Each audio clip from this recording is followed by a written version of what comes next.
वैशाली के पास एक छोटा सा गांव था। वहां पर 8 वर्ष की एक बालिका रहती थी। उसका नाम सुमति था। वह साधारण बच्ची नहीं थी। जब दूसरे बच्चे खिलौनों में खोए रहते, सुमति आकाश को देखकर सोचती, लोग जन्म क्यों लेते हैं? यदि सबको मरना है तो फिर जीवन का क्या अर्थ है? सच्चा ज्ञान क्या होता है? उसके प्रश्न इतने गहरे थे कि गांव के बड़े बड़े विद्वान भी चुप हो जाते। एक दिन उसे समाचार मिला कि भगवान बुद्ध पास के बिहार में ठहरे हुए हैं।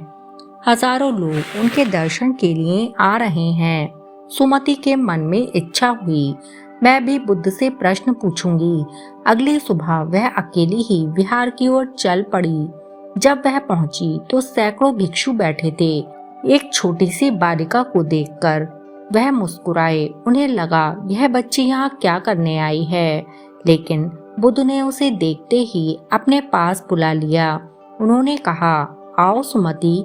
सुमति ने प्रणाम किया और शांत स्वर में बोली, भगवान, मेरे मन में कुछ प्रश्न हैं। पूछो पुत्री। बुद्ध मुस्कुराए। सभा एकदम शांत हो गई।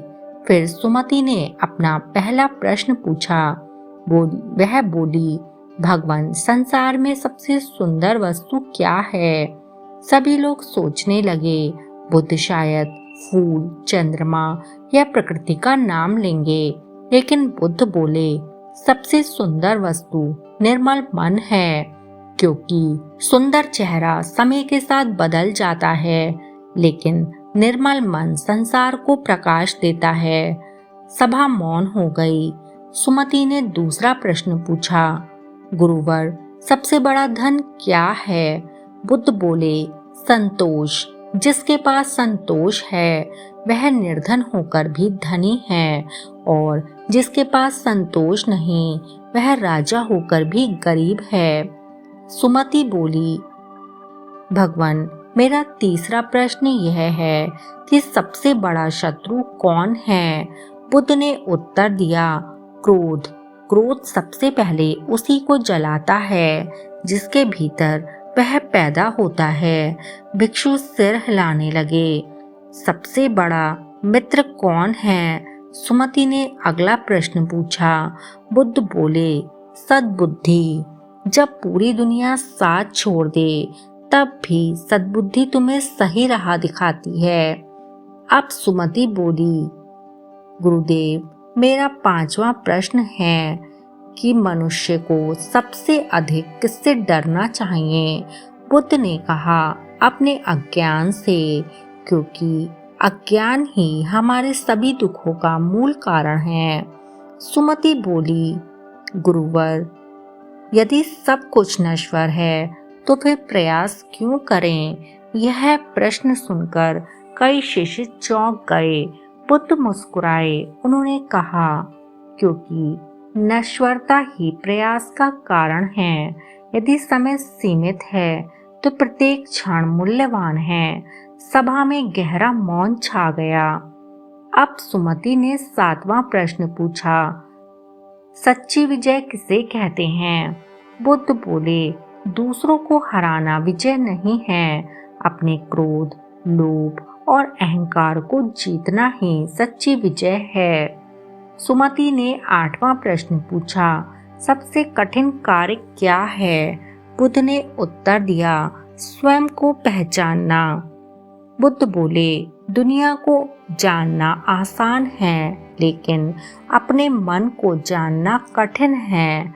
सुमति ने कहा, गुरुवर, सबसे ज्ञानवान कौन है? बुद्ध बोले, जो हर दिन कुछ नया सीखता है और यह स्वीकार करता है कि उसे अभी बहुत कुछ जानना बाकी है। सुमति ने कहा, गुरुवर, मेरा अगला प्रश्न है कि बुद्धत्व क्या है? यह प्रश्न सुनकर कई भिक्षु आश्चर्यचकित रह गए। इतनी छोटी बालिका और इतना गहरा प्रश्न। बुद्ध कुछ क्षण मौन रहे, फिर बोले, जब मन से भय समाप्त हो जाए, जब हृदय से घृणा समाप्त हो जाए, जब सभी प्राणियों के लिए करुणा उत्पन्न हो जाए और जब व्यक्ति स्वयं को दूसरों से अलग ना समझे, वहीं से बुद्धत्व प्रारंभ होता है। सुमति की आंखों में चमक आ गई, लेकिन उसके बाद उसने एक ऐसा प्रश्न पूछा जिसने पूरी सभा को स्तब्ध कर दिया। उसने कहा, भगवान, यदि ज्ञान इतना महान है तो लोग उसे प्राप्त क्यों नहीं कर पाते? बुद्ध मुस्कुराए। उन्होंने पास रखी एक दीपक की लोक की ओर संकेत किया। वह बोले, क्योंकि अधिकांश लोग प्रकाश चाहते हैं, लेकिन दीपक बनने का साहस नहीं रखते। सभा में बैठे सभी लोग मौन हो गए।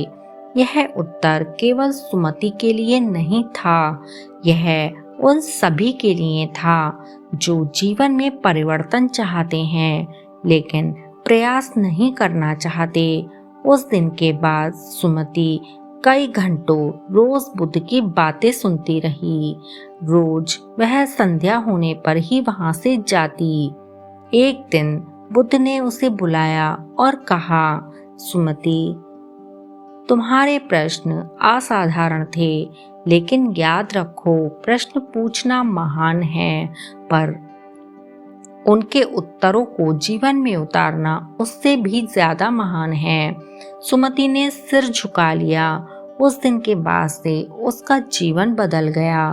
अब वह केवल प्रश्न पूछने वाली बालिका नहीं रही, वह ज्ञान के मार्ग पर चलने वाली साधिका बन गई।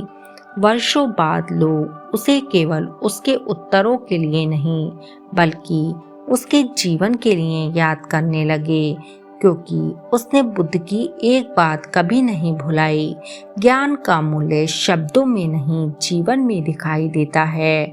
मित्रों, सुमति केवल 8 वर्ष की थी, लेकिन उसने हमें सिखाया, ज्ञान उम्र का मोहताज नहीं होता। कई लोग पूरी जिंदगी प्रश्न पूछने से डरते रहते हैं और कई लोग उत्तर सुनकर भी बदलते नहीं। सच्चा ज्ञान तब शुरू होता है जब हम सीख को अपने जीवन में उतारते हैं।